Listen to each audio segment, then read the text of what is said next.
All right. Good evening, everybody. It is Steve with Real Progressives. Tonight, my friend Fadhel Kaboub. Fadhel will be joining us. We will be talking specifically about climate change. We will be talking about immigration. We will talk about how United States policy and neoliberalism has created a refugee crisis around the world. We're going to also talk about how regular people, the people that are impacted by these rules and regulations, these laws, these changes, these policy decisions, how we end up interpreting it and how we end up seeing each other as the enemy instead of identifying clearly the real enemy, which is neoliberalism. So without further ado, let me bring on my guest, Dr. Fadhel Kaboub. Welcome to the show, sir. Hi, Steve. Thanks for having me on the show. Goodness gracious. It is absolutely a pleasure. Thank you. You've been on here many times and obviously we share tremendous amount of the same concerns. And this is a very, very big one right now with ICE going in, taking children. This is not anything new, unfortunately. I'd like to make it, that this is the first time this ever happened. This has been an ongoing problem. Our nation has not respected immigrants. They have not respected people that are running from bad situations. There has been a tremendous amount of xenophobia in the United States and really, quite frankly, around the world. But in the United States in particular, which is founded on being a melting pot, which is founded on, bring us your tired and your weary, bring us your tattered rags, and we'll be the shining light on the hill. And that just hasn't been the case. We've allowed neoliberalism to steal our humanity. Tell us a little bit about this, the crisis of refugees into the United States, and maybe some of the history and why it's happening. Right. So, I mean, this is really the irony of the situation for the United States, and in particular, to be, a nation of immigrants from the beginning, to in this day and age in 2018 to be, treating people who are political refugees, people who are seeking asylum, or regular immigrants with this level of inhumanity is just unbelievable and unbearable to watch and to hear and to read about this stuff. It's just outrageous. To put it in a broader context, because this is not just an issue in the U.S. Obviously, we've seen the refugee crisis in Europe. In the aftermath of the Syrian conflict and some of the conflicts in the Middle East, but it's really a global refugee crisis. This is, it's happening in Australia, it's happening in Europe, it's happening in the U.S., and it's important to remember that we're all in this together. It's not like something bad happened in some poor country and all of a sudden they all want to come to the United States or they all want to come to Europe. We have to remember that quite a bit of the root causes of why people end up leaving their home, because you have to remember, most people don't want to leave their home. Most people don't want to leave their country, their neighbors, their friends, their culture. There's a push factor and there's a pull factor. The pull factor is something to be, sort of proud of. You have a great economy, a great society, a great place to live in, that other people aspire to that standard and would like to, come to a country like the United States. So it's not like if we want to slow down the flow of immigration, we should make our economy miserable, our society miserable to stop them from coming here. That's not the way to do it, obviously. So we should be proud of the level of economic prosperity that we have here, and continue building on more prosperity for everyone, for those who are here and for those who will come in the future. The other aspect of it is the push factor. What are the things that are pushing people to leave their homes, to leave their families, to come to the US or to come to Western Europe? Some of it is military conflict, like the case of in Syria, but some of it is sort of hidden factors that a lot of people don't see right away. One of which is the impact of neoliberalism on economies in the developing world. And related to that is the impact of climate change. So just to give you an example in terms of the Syrian conflict, which a lot of people think has to do with democracy and freedom and, you know, dictatorship and all that, which is true. I'm not denying that, you know, the people are not rebelling against dictatorship and are seeking democracy. But we also have to remember that Syria, and this is the lesser known factor, Syria used to have self-sufficiency in food production, which is an important thing for a country to have, and not many developing countries have that. Between 2006 and 2011, Syria experienced one of the most intense droughts in the history of the region. 3 million people were affected. 1 million people in Syria experienced food insecurity. 1.5 million people were displaced from rural areas to urban areas within Syria. This is before the Arab Spring. This is before any of the conflicts in the region have even begun. Agricultural yields in irrigated areas and irrigated land dropped by 32%, which is massive. And it dropped by 80%. Yields, agricultural yield dropped by 80% in agricultural areas that relied on rainfall. So it turned Syria into a net food importer, especially wheat, which is a basic staple in the region. So that means that now you depend on the rest of the world for your food consumption, for your basic nutrition, essentially.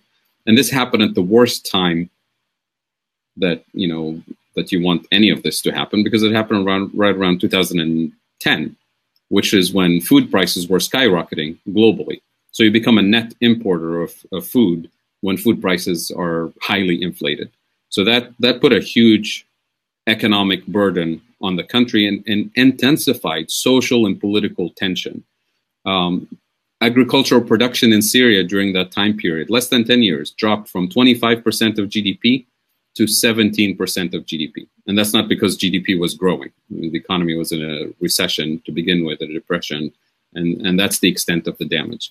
Livestock in Syria, 85% of livestock died during that drought. So you have millions of people losing their livelihood in rural areas, no jobs, no food, no rain, no water, and they're moving to large urban areas, putting additional pressure on resources, food, rent, housing, schools, public health, you name it. Everything is now under stress, and the economy is under stress. So when the Arab Spring happened in 2011 in Tunisia and Libya and other places, the spark was there, but the fact that climate change had intensified the political and social tension has made things much, much worse. So this is something to remember, that, you know, refugees leaving because of military conflict, that doesn't mean it's just about politics and democracy and war and peace. It's also related to economic issues that are related to climate change, the effect of climate change.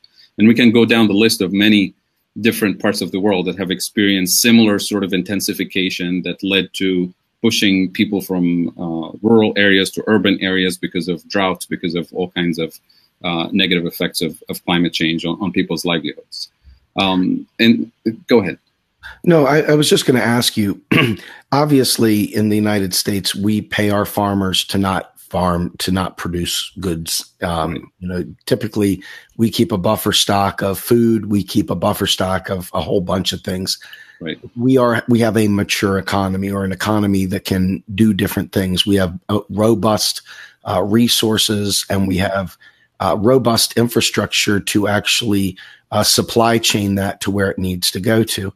Other countries don't have that. These countries in particular that we're discussing right now have either been besieged by war or just simply are not quite up to snuff in terms of getting things where they need to go to, and the people suffer. You know, as progressives in this country, as people that are advancing what we'd like to believe is an equality-based society based on people being worth their value because they're people, as opposed to what they can contribute as far as to the capitalist environment. What do you think is the reason that within the United States, given all those readily accessible facts and figures and data points that you just laid out, why do you suppose people in the United States are so resistant to people coming up from the southern border or from other Middle Eastern countries? What exactly? It is unfathomable to me that when we understand what's going on, that we would shut that off. Something's happening to make this mental thing happen. What is the genesis of that, Fadhel? Well, because the majority of the population has been trained, maybe even brainwashed into thinking that there's a scarcity of resources, especially when it comes to what the government can afford in terms of funding education, infrastructure, public health, that we need, if we're going to accept a larger group of immigrants, let's say, into the country, we're going to have to support them financially in terms of education and health. And the idea is that this is coming out of taxpayers' money, that we're going to tax somebody else, the middle class, the working class, the rich, corporations, whatever it is. And that tax burden is going to fall on the average person. And that's how we divide communities, divide people into opposing what has made this country the country that it is.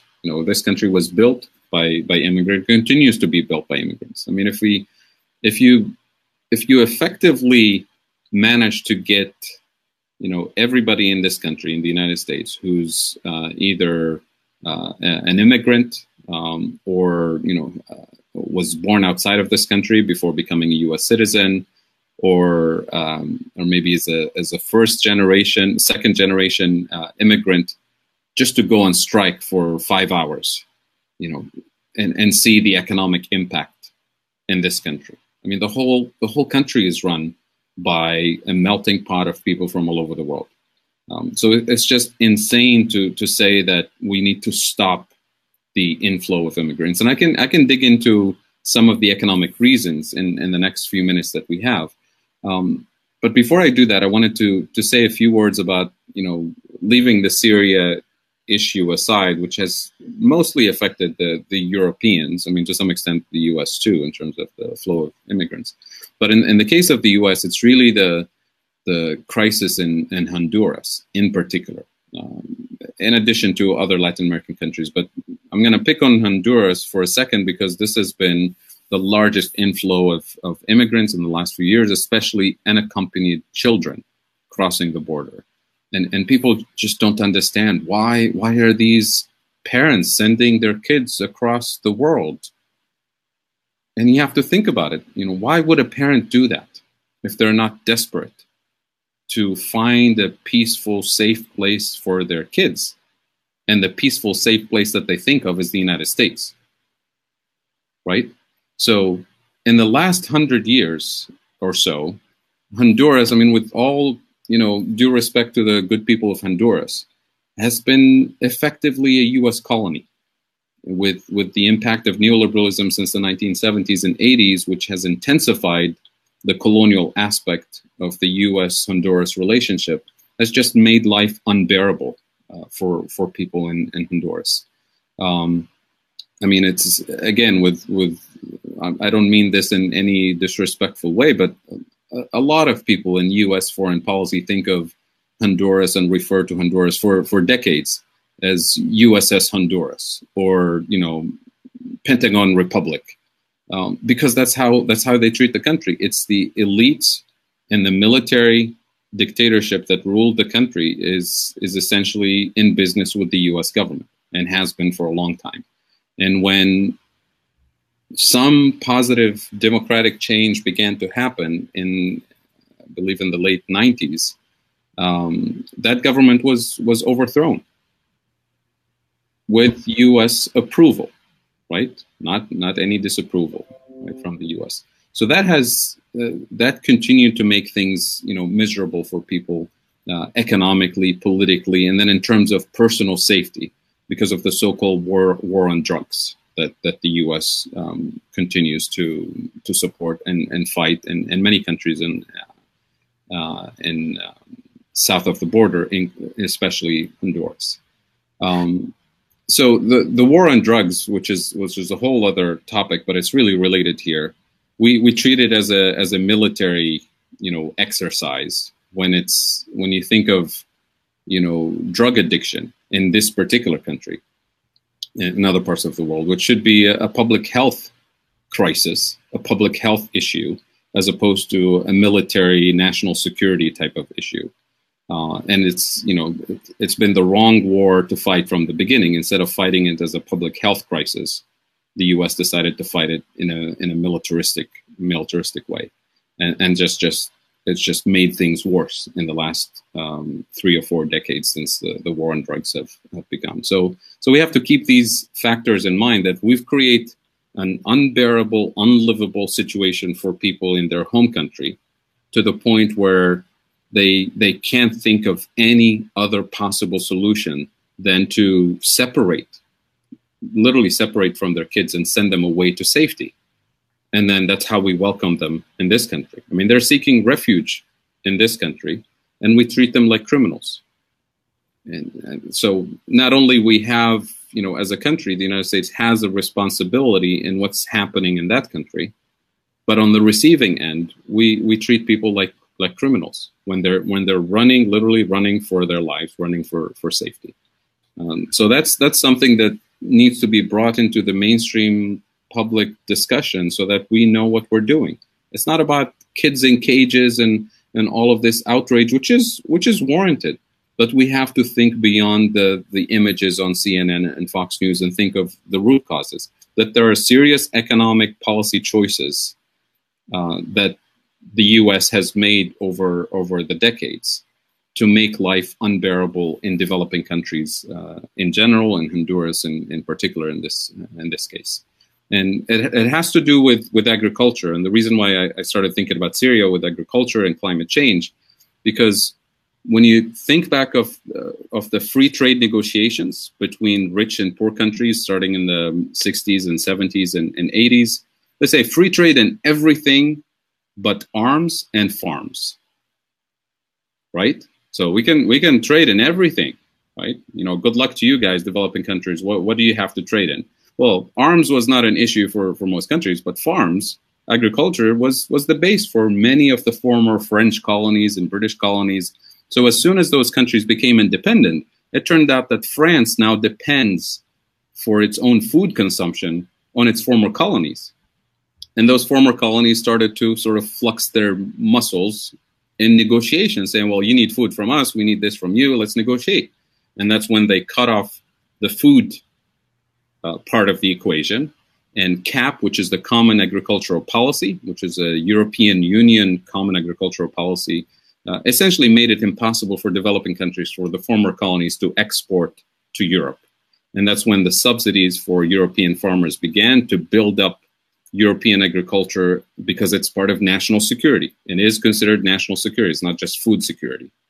And that effectively made it impossible for non-European farmers, mostly the former colonies, and this is true also for Latin America. This is true with NAFTA and Mexico. And that made millions of farmers around the world unemployed in developing countries, lost their livelihoods. And what do? They moved to the cities.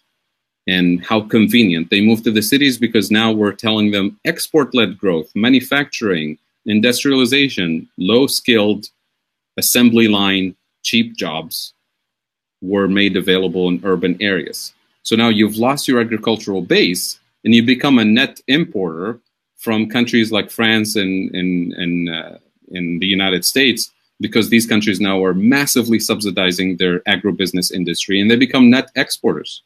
Right? The U.S. is a net exporter of food. France is a net exporter of food.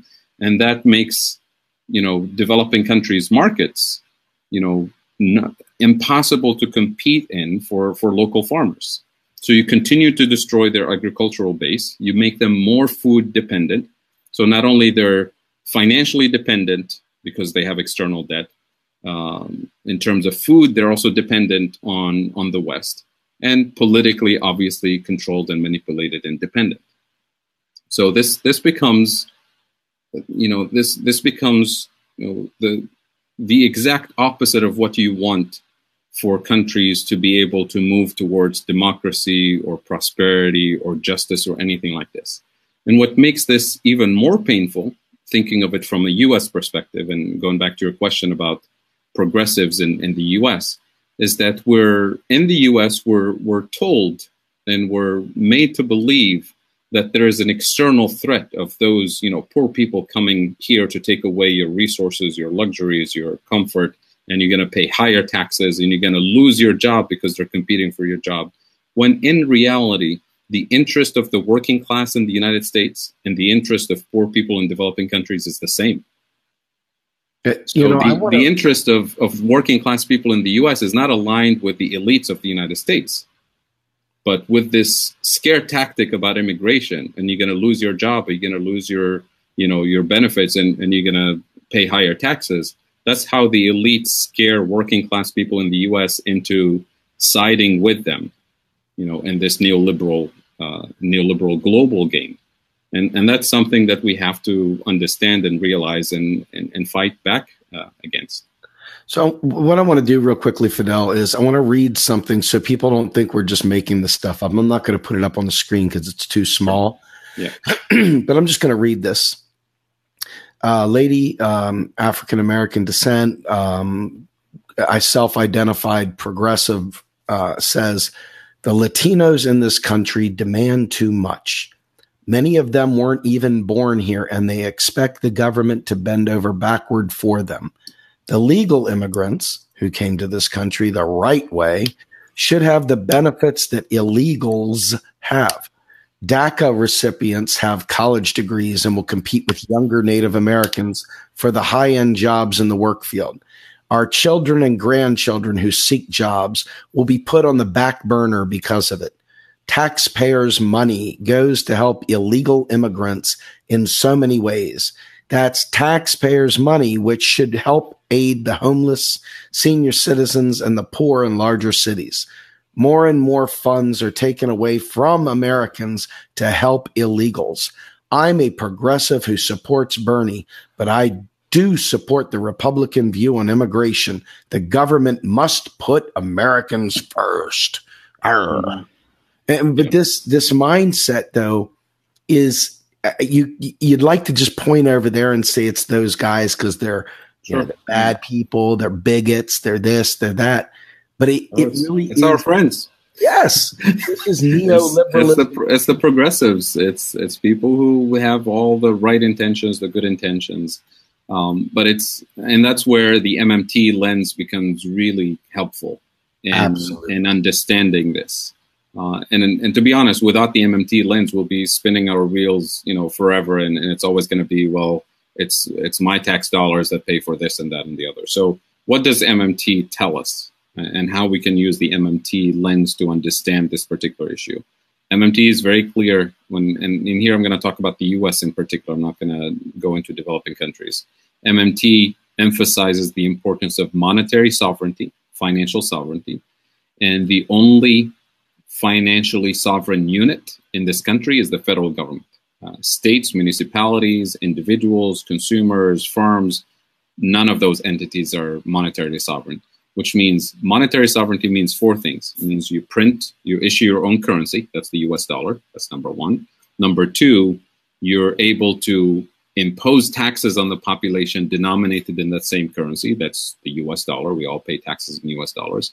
Number three, every single debt instrument issued by the Treasury, that's US Treasuries and bonds, are all denominated in US dollars and only in US dollars, which means when the US sells Treasury bonds, they never promise to pay back in foreign currencies.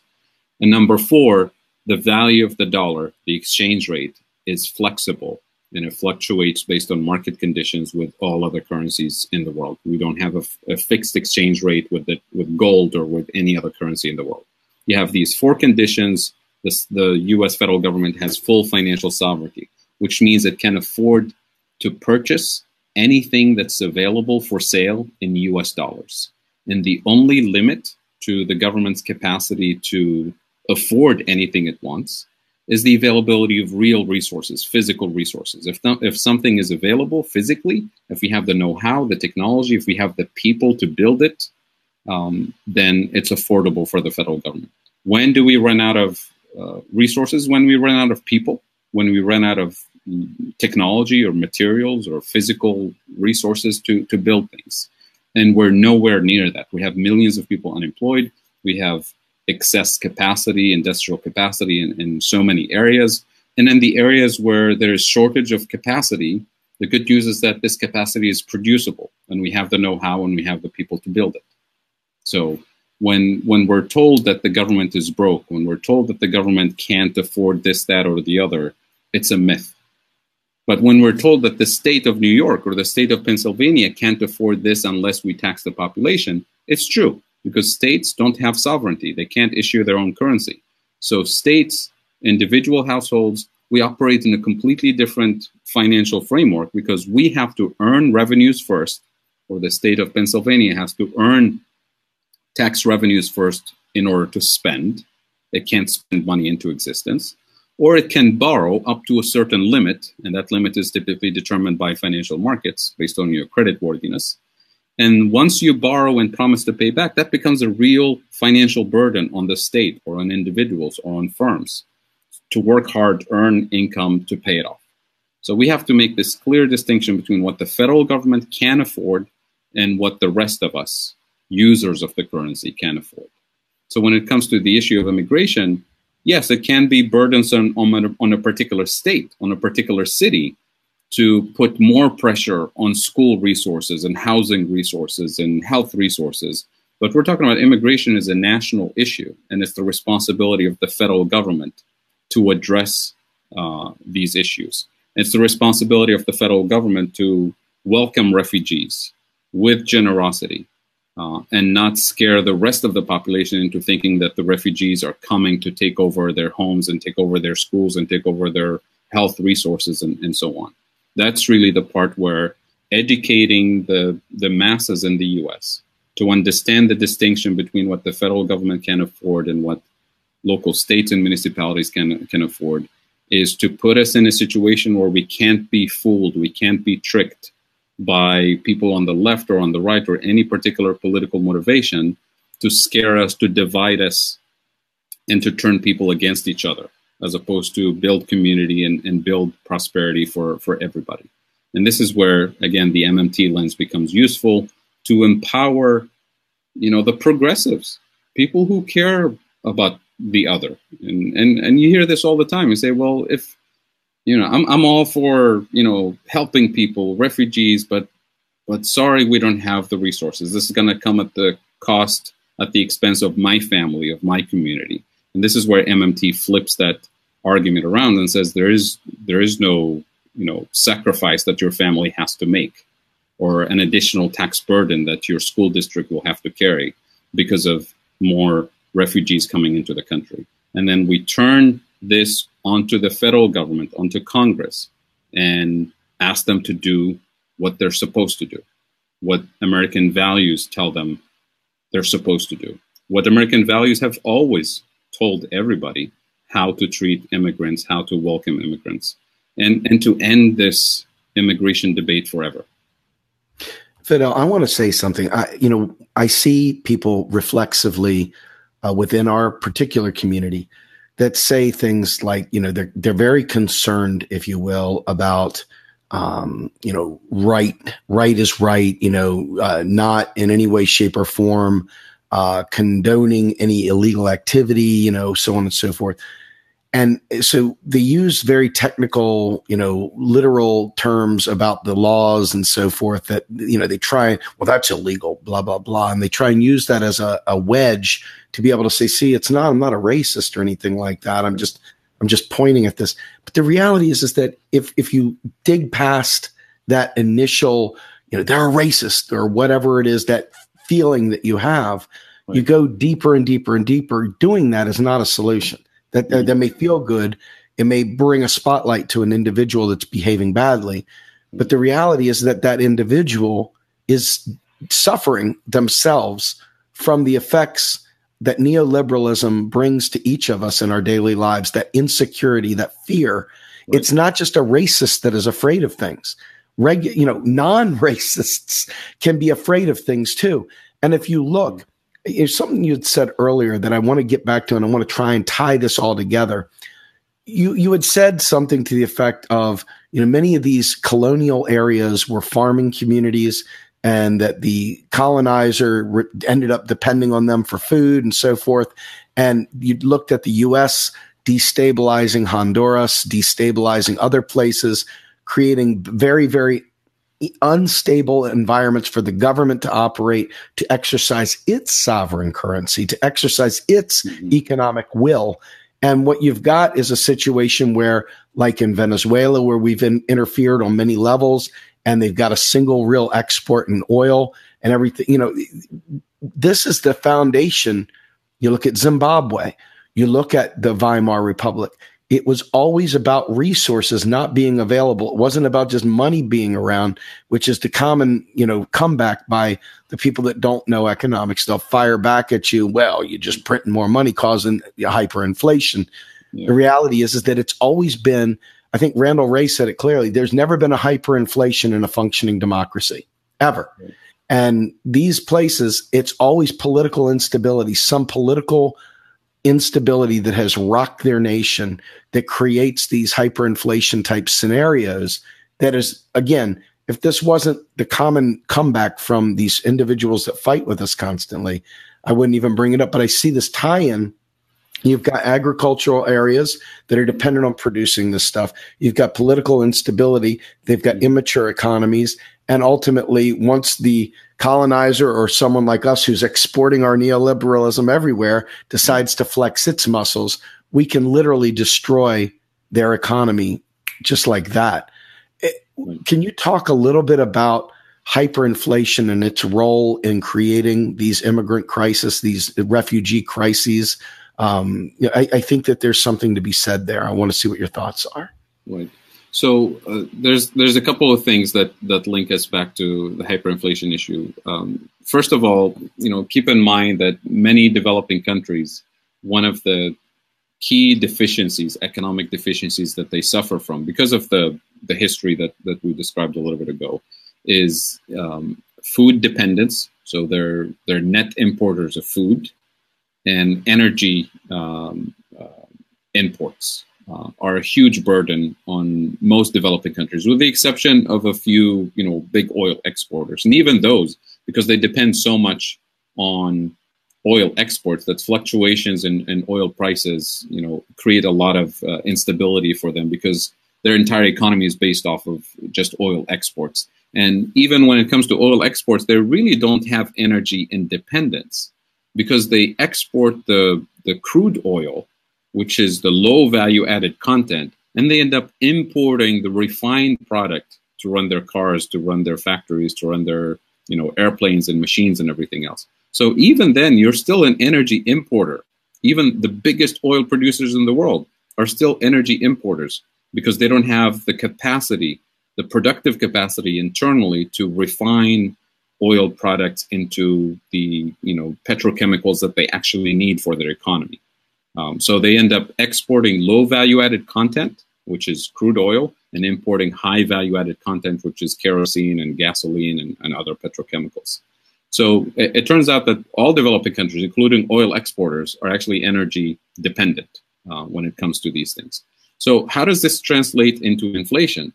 If you run a trade deficit structurally year after year for decades, because you're constantly importing food, you're constantly importing energy, and you're importing medicine, you're importing technology, you're dependent on so many other things. And overall, no matter what you're exporting low value added content, and you're importing high value added content. So even in manufacturing, you see, developing countries, exporting cars and trucks and even airplanes. When you start looking at the details, well, they're the assembly line for producing cars, because all the parts are imported from other high-tech countries. So they import all the high value added content parts, assemble them together with cheap labor, and export the finished product. The net effect is that they're losing in that game. So you have these three factors: food, energy, and low value added export content. They all translate into larger and larger trade deficits.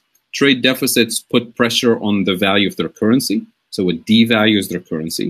So the next day or the next year, when they're trying to import more food or more fuel or more medicine, they would import it at a higher price. So they're importing inflation because of the devalued currency. So instead of doing that, because, you know, if you import high inflation for food and medicine and transportation, you have food riots, you have energy riots, you have all kinds of riots. So it creates social and political instability. So instead of dealing with the structural issue, the Band-Aid solution is to artificially fix the exchange rate at a higher value, artificially subsidize fossil fuel imports, subsidize food imports, subsidize all basic necessities, and that translates into external debt that those countries have to accumulate over time. That's debt denominated in US dollars and euros and British pounds and Japanese yen, and that's how those countries lose their financial sovereignty. And when they lose the capacity to borrow, because this is a continuous process, and when financial markets say, well, you have too much external debt, we can't lend you anymore, you're going bankrupt, and that's when they lose their capacity to control the exchange rate, and that's when inflation and hyperinflation kicks in. And depending on the political situation, depending on the intensity of the situation, that translates into high levels of inflation or even hyperinflation cases, Venezuela being a case in point. Obviously, when there's lots of external, animosity, let's say from the US or England or whatever, then that makes that country even more isolated and more prone to hyperinflation scenarios, right? You see that in the case of Venezuela very clearly, in the case of Zimbabwe also very clearly, because of what Mugabe did to upset the British after they left. So I got to ask you, one of the other big things that comes up frequently is the idea of the IMF and the idea of the World Bank and so forth. And the IMF and the World Bank really don't have anything to do with us per se, in terms of we're not dependent on them, though we are contributors to the baskets, if you will, or whatever that they use for this. They are there. Really, I mean, I hate to say it, like they are predatory lenders, if you will, to these developing nations. And people just don't understand the role of the IMF or the role of the World Bank in creating these horrible, horrible situations. I mean, Greece being one of them. I mean, I'm looking at how do we explain to people why the U.S. is not impacted, so to speak, by the IMF and the World Bank, why we are our own creator of our own currency, and how those predatory lending practices of these, I mean, they're supposed to be there to help these countries, but in reality, they're there just to extract real resources from them. I mean, a lot of people think of them as economic, financial institutions, but they're also political institutions. We have to remember, do you have any idea what the nationality of the director of the IMF is by, since its creation in 1945? It's always somebody from Europe. And the director of the World Bank is always somebody from the United States. Gee, Merry Christmas. So we run the show, economically speaking. How does the voting go in these institutions? By charter, essentially, no decision can be approved in these institutions without 85% majority vote. Well, it wouldn't be majority vote. 85% approval, and the votes are based on the shares and the participation in these institutions. And any idea how much the U.S. controls? 17.5. So essentially, it's a veto power. So no matter what they say about the economics and the theory and the policy behind it, it's a wing of U.S. foreign policy. Let's be honest about this, and it fits perfectly into the neoliberal model that the U.S. has enforced into the rest of the world. So bring this back. How does that play into our refugee crisis? I mean, this, I want to give credit where credit is due. The people that are worried about the banksters and all the other good stuff, there is some legitimacy to that, but they're pointing at in my opinion, they're pointing at the wrong place. In the United States, they should be pointing at Congress to do its job. But in this World Bank, IMF world, these folks are contributing to these refugee crises as well. Would you agree with that?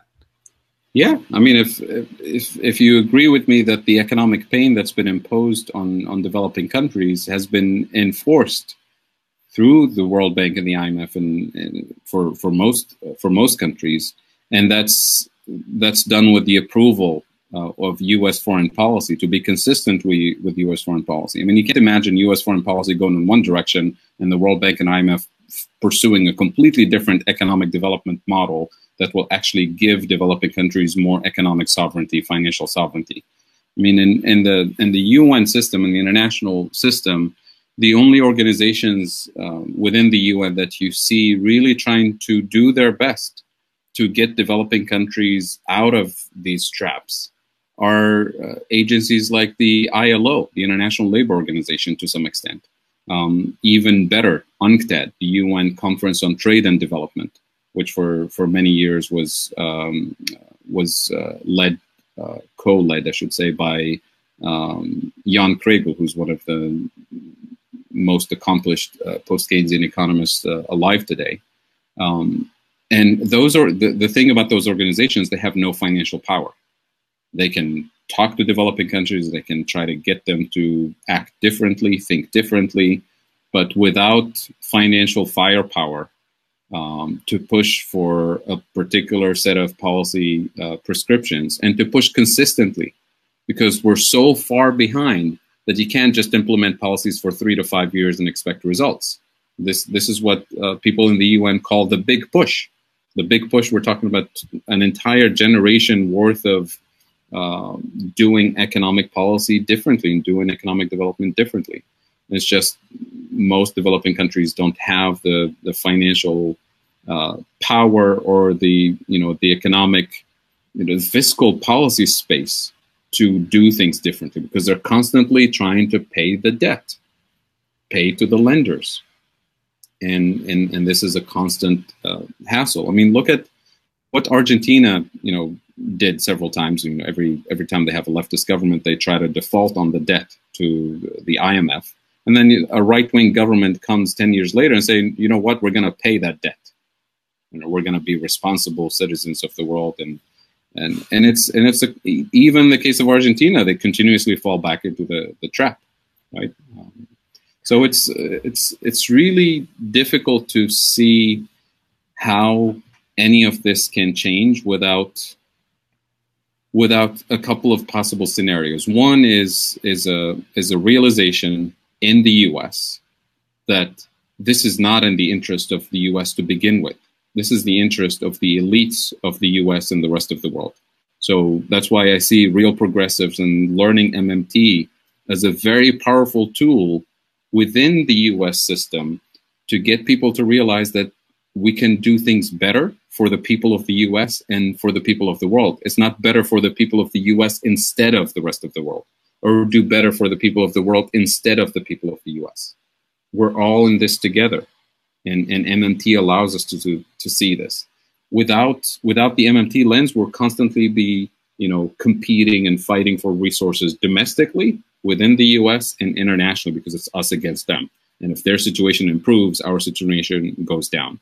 So I have some hope in building a new kind of public policy conversation in the U.S. that gets us internally to realize that we're not sacrificing things when we improve the situation internally in the U.S., and then think globally that U.S. foreign policy and U.S. economic policy through the World Bank and the IMF doesn't have to be at the expense of other nations.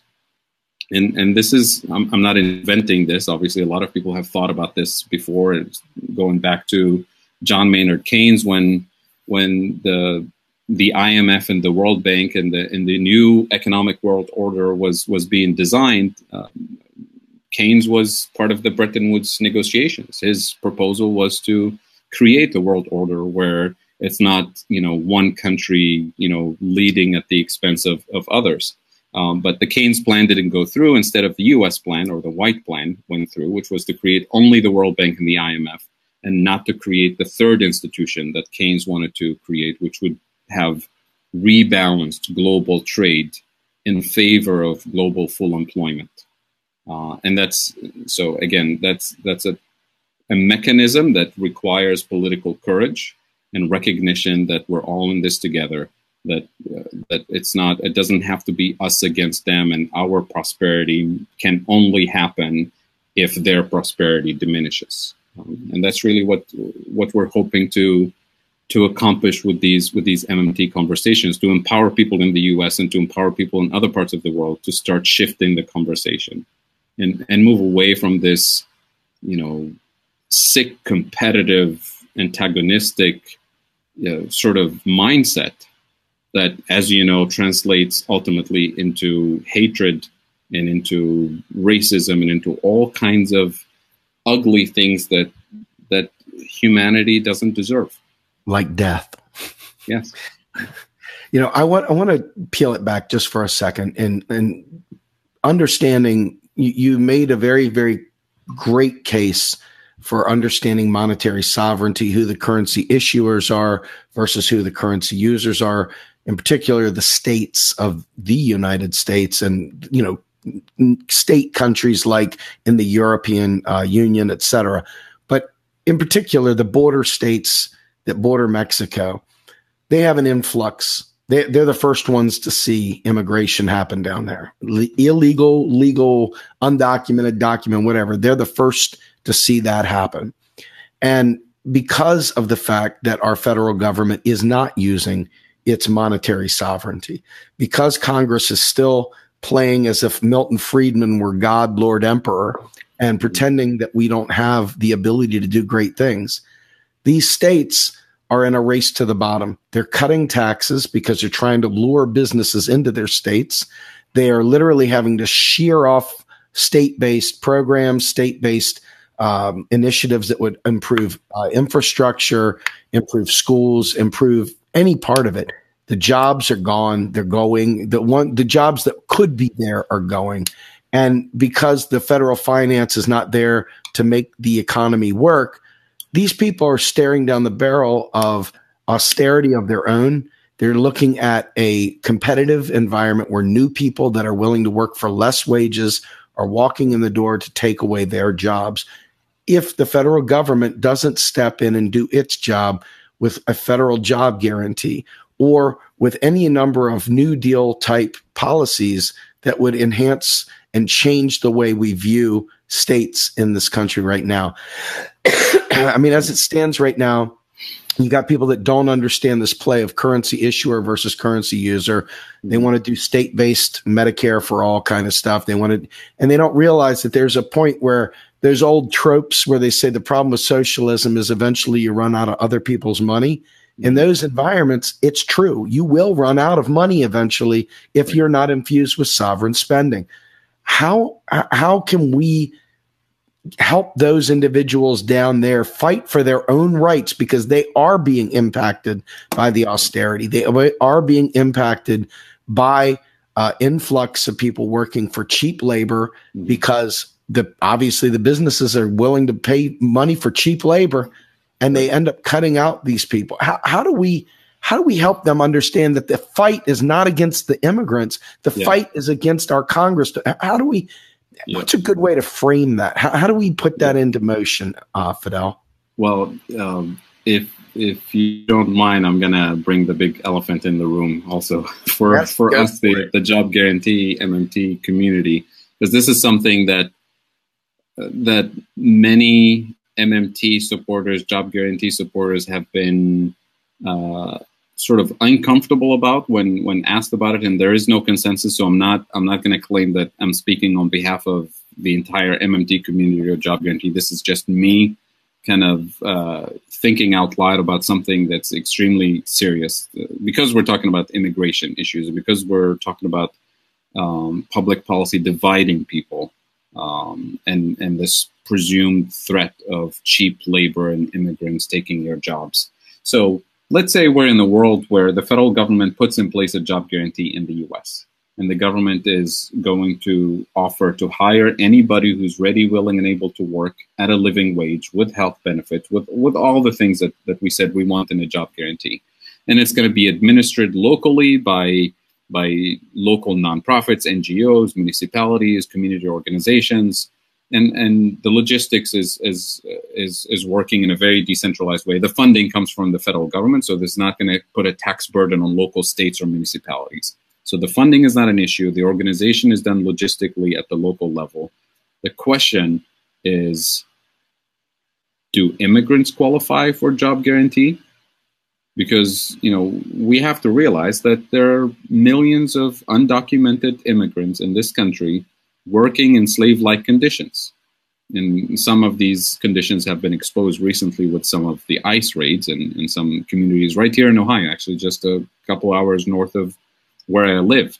People living in slave-like conditions and working in slave-like conditions, and their entire life is a slave-like condition because the way they left their country, trafficked across borders by criminals who hold the deeds to their homes, or even worse, threaten the lives of their families if they don't pay them $15,000 to $20,000, for bringing them into this country. And when somebody's working below minimum wage in miserable conditions, it takes them a lifetime to save $15,000 to $20,000 to pay their debt to the traffickers. So not only they live the misery of their life here in the workplace, but they have to worry about the safety of their family back home, because they have to work an entire decade or two to pay off that debt. So a job guarantee is in place today. Why would an undocumented immigrant not quit their slave-like condition job and move into a job guarantee system? And this is where the big elephant in the room is. What do we have to say about that? And some people have publicly said it should be just for U.S. citizens and legal residents. And to me, that's just unacceptable for us progressives to say that people who live and work in slave-like conditions in our communities should be excluded from this new prosperous economy that we're going to create with a job guarantee system. So now let's take the argument further down one step. And if we do open up employment in community development organizations to anybody who's ready, willing, and able to do the work, documented or undocumented, with benefits, with all the generous things that we want in a prosperous society, in a generous society, then the question is, what's going to happen to those companies who rely on thousands of undocumented workers to do the dirty work in miserable conditions? Aren't they going to go out of business? My argument is that they should. They should go out of business. If your business model is reliant on slave-like conditions, if your business model is slavery, you should be out of business. And if that means, paying higher wages, restructuring, redistributing profits away from shareholders into workers, so be it. And if it means within a decade, those companies will automate away those miserable workplace conditions, then that's something to be celebrated. That no human being will ever have to work in those conditions. And there should be robots doing the dirty job. And then human beings doing dignified work in communities, caring for people, caring for children, caring for the environment, caring for community. Why should we stop at a job guarantee just for citizens and legal, documented immigrants? I think it's unacceptable for me personally to endorse anything like that. I think because we have the MMT lens allowing us to see the big picture, to see the full potential, we shouldn't shoot ourselves in the foot for the convenience of having our message be accepted in the mainstream. We've never been part of the mainstream to begin with, so why should we aspire to be admired by the mainstream at this point? We should aim for truly progressive policies that are affordable. We're not doing anything that will damage the economy, that are generous and that will truly bring prosperity for all. And then a lot of people say, well, if that happens, then all the other people around the world would want to come to the U.S. That will open the floodgates, of immigrants and refugees from the rest of the world. And to that, my response is, why not? Should we make life more miserable for people in this country to deter other people from coming here and tell them, look, if you come here, you're going to be a slave? We should aim for the highest level of prosperity that we can afford.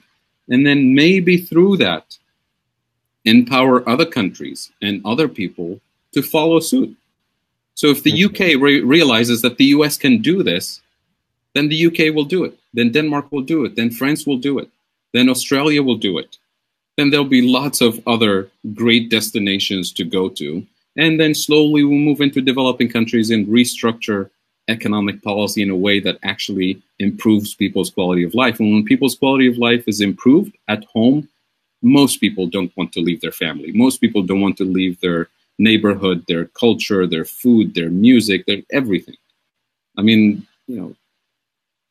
it's painful for people to leave their countries, their families. And it's done as a last resort when people don't have any choices. And people are willing to cross the oceans and die. Many people die in the journey. And when they leave, they know that it's likely that they will die. And yet they make the decision that this is, the only hope I have for my family, for my kids, is to cross the border and look for a better opportunity. And the fact that the US is the greatest opportunity, that Australia is the greatest opportunity, that the UK or Italy or Germany is the greatest opportunity, is not something that we should, work against and say, well, let's make this not such a great opportunity. Let's make life miserable for everybody here so that nobody wants to come here. It's just nonsense. So that's my take on it. And it's my personal take. I'm not speaking on behalf of any other MMT. I love it. I love it. But I want to talk about something that is purely macro, purely economic, has no morality behind it whatsoever. And that is the idea of automatic stabilizers. So automatic stabilizers have been in place throughout our history in all aspects of our economy. Things people take for granted. People don't even realize they're there. They're not there because people are good or bad. They're there to ensure the economy doesn't tank. And they're like just shifted into places when bad things happen, other things kick in. When things improve, they drop down, stuff like that. The job guarantee was created as a buffer stock to take, instead of having unemployed people sitting there just collecting a tiny fragment of money from unemployment, why not have a bench of employed people that could easily slip back into private sector work or whatever it is that they want to do with themselves?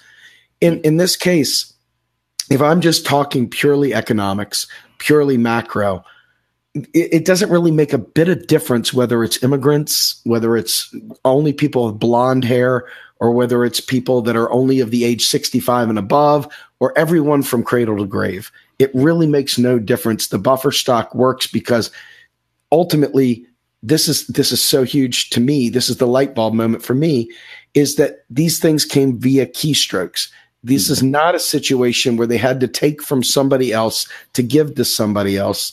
And it doesn't really matter one bit where these people come from. They're just numbers in the grand scheme of things. They're just unemployed workers, and the job guarantee kicks in as that stabilizer and pegs the economy, so to speak, to labor. It doesn't matter whether it's, immigrants, undocumented immigrants.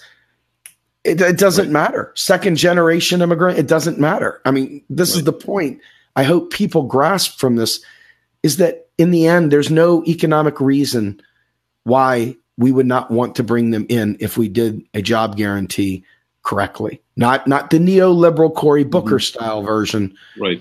MMT version. And I'm not talking about, like you were saying, there's disagreements about who should qualify, whatever. That is purely political. That's morality talking. That has nothing to do with the ability of the resources to be able to be issued out, so to speak. Correct? Right. So ultimately the implementation of the job guarantee and the criteria and the wage and the benefits, it's all going to be political decisions. But that's where the public discourse is important, because in a democracy, you want this to be a participatory way of legislating a new economic order. And the hope with going with the boldest proposal, with the most generous proposal, is to open up the conversation about so many other things, because the job guarantee is not a silver bullet to fix everything, but it's going to get us to rethink, well, how about immigration? How about the minimum wage? How about health benefits? And it will begin a conversation that's broader than the buffer stock for labor itself, because we'll get other people in the labor force to reconsider their labor power and their bargaining position and what they can demand from their country. And it will get the working class to think about renegotiating their position with the capitalists, right? It's about distribution of wealth. And this country has dropped so far behind when it comes to income distribution, including after the so-called recovery, the last 10 years, that it's time for a reset. It's time for a new conversation. And that's why we shouldn't go with the most conservative kind of proposals, because you don't get anything if you start the whole thing by compromising on everything. You don't get anything. You have to go with the boldest proposal. And if you have to negotiate, you start negotiating at that high end. You don't start negotiating, well, we have no bargaining position, we're not going to demand anything, then you're not going to get anything. That's right. And that's why the Cory Booker proposal is really very dangerous for progressives to say this is something that we want to, because it starts with the whole thing as a compromise to begin with. It's a subsidy to the private sector. And it's they weren't negotiating with anyone. He negotiated us right out of the winner's circle. It's not threatening to anybody's position, and it's not helpful to anybody's position in the working class and the unemployed groups. So I'm very skeptical of his proposal to be very generous. Same with Ro Khanna's. I mean, I saw his and it was like, oh my God, this is like the ACA of job guarantees. Totally not cool. And to be honest, I mean, it's something that's expected. I mean, Ro Khanna, we thought, he's a great guy, progressive and everything, but you have to realize that he rose through the ranks via the DNC machine. And so was Cory Booker. So if you go through the ranks, that's it. You're compromised. And to some extent, the only person who didn't really have to go through the ranks is Bernie Sanders. And that's why he's, and see what happened to him. Right? And that's why he's able to, keep some of his independence, which is helpful. But we need more than Bernie Sanders. A movement, a political movement requires more than, a couple of senators. I have a final thing that's slightly off topic, but I think you'll see how it ties back to topic. Right. And this will be what I want to close us out with.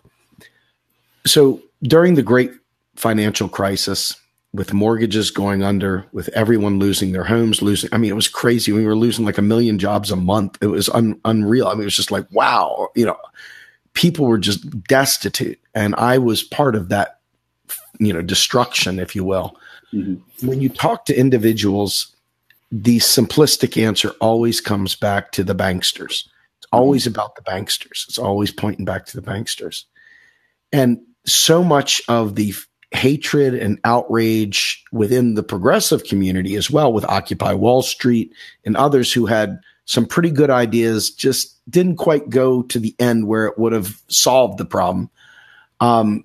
They're still trapped in this focus.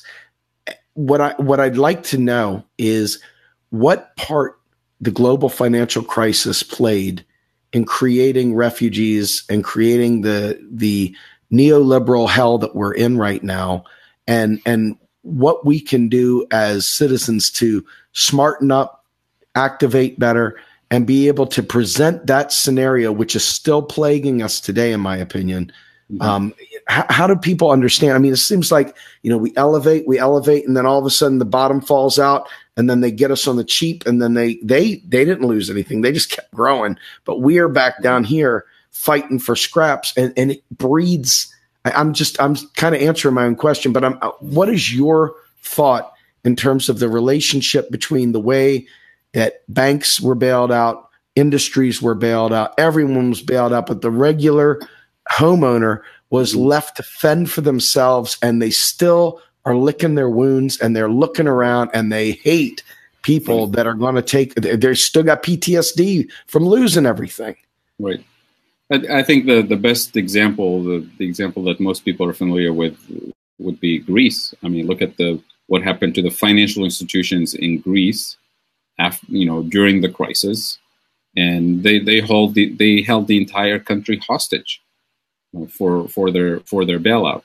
And look at what happened to the average person in Greece: homeowners, working class people, retirees, pensioners, students, young people who just finished their education and remained unemployed for years and years. What a waste of human potential, right? So the sacrifice that the Greek society has made is wasting an entire generation of young people and elderly people who literally died.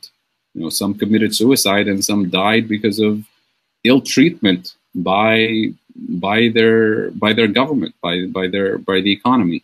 Why? Because we wanted to prioritize saving the banks, and that's done not just obviously by the Greek government, but the Greek government was powerless in this game because it was under the supervision or control, I should say, of the ECB, the IMF, the European Commission, the Troika. And so that's really one of the most recent best examples of how this neoliberal political agenda and economic agenda is literally wasting a generation worth of young people into unemployment and all the negative things that go with it, and literally killing the elderly through ill treatment of the people of Greece, for example. And the same is true in other parts of the world. So what happened to Greece is something that developing countries overall have experienced since the 1980s, imposing austerity on developing countries after the debt crisis of the 80s was something that many of the countries in the Middle East and Latin America and Asia have experienced and continue to experience to this day. So when you see the intensification of misery in a place like Honduras, it's not a recent crisis. It's been an ongoing crisis for decades. It's just it gets to a point where it becomes unbearable for people to live in a country like that, to the point where they're willing to take the riskiest routes and the most dangerous thing with the hope that maybe their kids will survive the trip and maybe they'll be welcomed into safety in the United States. And then look what we do when we receive those kids and how we treat them. That's really important for people who think of themselves as real progressives to see the full picture and not to think, oh, those kids are going to take, my kid's spot in college, or is going to be a burden on, taxes on my family. If you want to get to real progressive policies, you really need to think holistically, not just within your own community or country. You have to think globally when it comes to this. And you have to think, that, refugees and immigrants and working class people in the United States are on the same side. They're on the receiving end of neoliberalism, and dividing us can only serve the interests of the elite who want neoliberalism to be imposed on us. And that's the worst thing that can happen to progressives, is to fall into that trap. All right. Fadhel, thank you so much for this. Thank you. I just want to point to everybody right now, simultaneously started 10 minutes ago, Jeff Epstein, who is with his own Citizens Media and is also part of Real Progressives, is doing his very first live stream on Real Progressives about MMT for beginners. I highly recommend listening. Jeff picked this thing up, and he's really taken it to a new level. Jeff has got some things he's trying to do in the very, very impoverished portions of New Jersey right now, Camden in particular. This guy is got a heart for people, and he's really got some chops for MMT. Please, after you're done watching us, jump over, check out Jeff Epstein. He's right here on Real Progressives right now. With that, Fadhel, thank you very much for joining me again tonight. Have a good night, everybody. We'll see you over there on Jeff's stream. Bye-bye. Thank you. Bye.